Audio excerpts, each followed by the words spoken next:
আচ্ছা আচ্ছা এতিয়া বুজিছো কিয় তোমাৰ মুখখন হালধীয়া হৈ পৰিছে আৰু কিয় তোমাৰ চকুৰ গুৰিবোৰ কলা পৰি গৈছে আৰু দেখিছো তোমাৰ দুৰ্বল পাতল হাড়ৰ হীৰাবোৰ একেবাৰে চকচকাই উঠিছে আচ্ছা কোৱাচোন চকীদাৰ কোৱাচোন কোৱা তুমি ঘণ্টা নবজোৱা নাই নাই নবজাও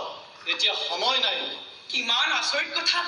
কোনোবাই কয় সময় নাই হোৱা কোনোবাই আকৌ কয় সময় পাৰ হৈ গ'ল কিন্তু তোমাৰ সঠিক সময় সেইটো যেতিয়া তুমি ঘণ্টা বজোৱা নহয়নে নহয় মইতো সেই সময়তে ঘণ্টা বজাওঁ যেতিয়া তাৰ সময় হয় মোৰ তোমাৰ ঘণ্টা মাতটো শুনি বৰ ভাল লাগে যেতিয়া খুৰীদেৱে কামলৈ যায়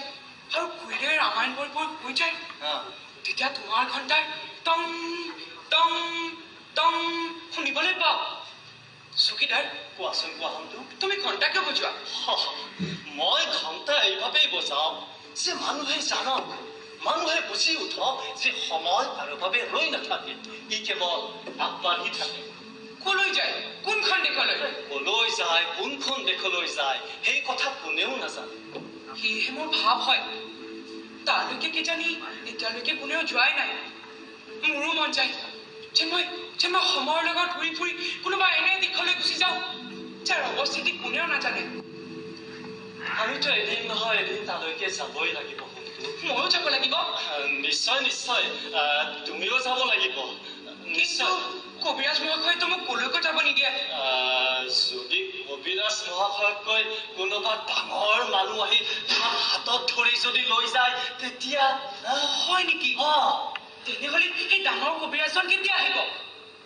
এতিয়া আৰু মোৰ ইয়াত ৰাখিবলৈ একদম মন নলগা হৈছে জানা তেনেকৈ নকবা হন্তু বৰ বেয়া কথা তেনেকৈ নকবা হয় ক'বতো নালাগে কিন্তু মই তাতে আছো মোক এৰি থৈ গৈছে মই অলপো লৰচৰ কৰা নাই কিন্তু যেতিয়াই তোমাৰ ঘণ্টাৰ টং টং শুনা পাওঁ নহয় সেই মাতটো মোৰ অন্তৰত সোমাই যায় চকীদাৰ কোৱাচোন কোৱা হন্তু সেই অট্টালিকাটোত কি হৈ আছে য'ত ধুনীয়া পতাকা এখন উৰি আছে য'ত মানুহ অহা যোৱা কৰি আছে হয়তো আমাৰ নতুন ডাকঘৰ কাৰ ডাকঘৰ আৰে কাৰ হ'ব আৰু ৰজাৰ ডাকঘৰ ৰজাৰ ডাকঘৰ সকলো চিঠি প্ৰথমতে ৰজাৰ ওচৰলৈ আহে নেকি আৰে ৰজাৰ ডাকঘৰৰ চিঠি ৰজাৰ ওচৰলৈ নাহি কাৰ ওচৰলৈকে আহিব এদিন কিন্তু তোমাৰ নামতো চিঠি আহিব মোৰ নামত চিঠি মোক কোনে চিঠি লিখিব মইতো এতিয়া এটা সৰু ল'ৰা সৰু ল'ৰাৰ ধৰণে ৰজাই সৰু সৰু চিঠি লিখে হয় নেকি ইয়াতো বৰ মজাৰ কথা তেনেহ'লে মোলৈ ৰজা চিঠি কেতিয়া আহিব আৰু তুমি কেনেকৈ জানা ৰজাই মোক চিঠি লিখিব বুলি হয় যদি ৰজাই তোমাৰ নামত চিঠি নিলিখে তেনেহ'লে তোমাৰ খিৰিকীৰ সন্মুখতেই ডাকঘৰটো পাতিব কিয় কোৱাচোন কোৱা এতিয়া ঠিকেই কিন্তু যেতিয়া ৰজাৰ পৰা মোলৈ চিঠি আহিব মোৰ তালৈ কোনে লৈ আনিব তাৰমানে তুমি নাজানা তুমি দেখা নাই হ'বলা ৰজাই যে কিমানজন ডাকৰ ৰাখি থৈছে যি নেকি বুকুত একোটা সোণৰ লকেট লৈ ঘূৰি ফুৰে তেওঁলোকে কলৈ যায় তেওঁলোকে এই দেশৰ ঘৰে ঘৰে ঘূৰি ফুৰে তেনেহ'লে মোৰ ডাঙৰ ঘৰ ৰজাৰ ডাকৰ হ'ম হবা নিশ্চয় হবা ৰ'দ অথবা বৰষুণ ধনী অথবা দুখীয়াৰ ঘৰে ঘৰে চিঠি বিলাই ফুৰাটো বৰ মজাৰ কথা নহয়নে হন্তু এই কামটোতেই মোৰ আটাইতকৈ বেছি মজা লাগিব আচ্ছা কোৱাচোন চকীদাৰ কোৱাচোন কোৱা তুমি এনেদৰে কিয় হাঁহি আছা তোমাৰ কামটো বহুত ডাঙৰ হয় দুপৰীয়াৰ দৰ যেতিয়া সকলোফালে নিতাল নিস্তব্ধ হয় তেতিয়া তোমাৰ ঘণ্টা টং টং শুনিবলৈ পাওঁ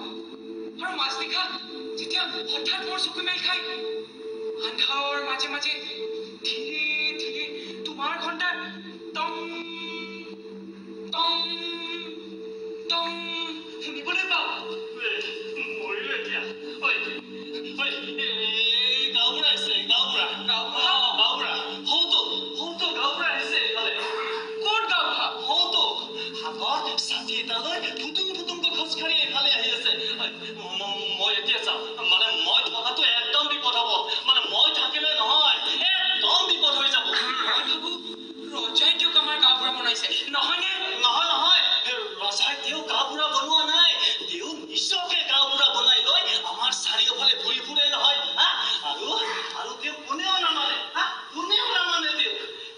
যদি কিবা হয় তাৰপিছত লাগি যায় লেঠা সেইকাৰণে সকলোৱে তেওঁক বেয়া পায় এতিয়া মই আহিছো হা কাইলৈ ৰাতিপুৱাতে আহি মই তোমাক সমগ্ৰ চহৰৰ বা বাতৰি দি যাম হ'ব এতিয়া মই আহিছো ঠিক আছে